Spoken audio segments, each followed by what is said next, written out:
যারা আখিরাতের বাজার করলো না, সওদা করলো না, পরকালে কি উপায় হবে সেই চিন্তা যারা করলো না, তাদের মতো হতভাগা এই দুনিয়াতে আর নাই। আজরাইল কিন্তু ঘুষ নেয় না। আমি অনেক টাকার মালিক, আমার গাড়ি, আমার বাড়ি, সবকিছু আছে, তবু মন ভরে না এই দুনিয়ার জিনিসে। যদি বলি আমার গাড়িটা নিয়ে যাও, আমাকে আর কয়েকটা দিন সময় দাও, আজরাইল কি আপনার কথা মানবে? মানবে না, কারণ মৃত্যু কারো কথায় থেমে থাকে না। একবার ভাবুন, আপনি মরে গেলে সাথে কি যাবে? কিছুই না।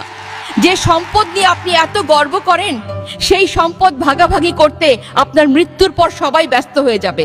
মৃত্যুর কথা যখন স্মরণ হয়, নিজের কাছে খুব অপরাধী মনে হয়। ভাবি, আজরাইলের সামনে আমি কি জবাব দেব, কি বলবো সেদিন? আমি কি বলতে পারবো আমি দুনিয়ায় সঠিকভাবে চলেছি? না, পারবো না। তবু আমার মালিকের কাছে একটাই চাওয়া, মৃত্যুর সময় যেন আমার এই জবান দিয়ে বলতে পারি, লা ইলাহা ইল্লাল্লাহু মুহাম্মাদুর রাসূলুল্লাহ সাল্লাল্লাহু আলাইহি ওয়াসাল্লাম।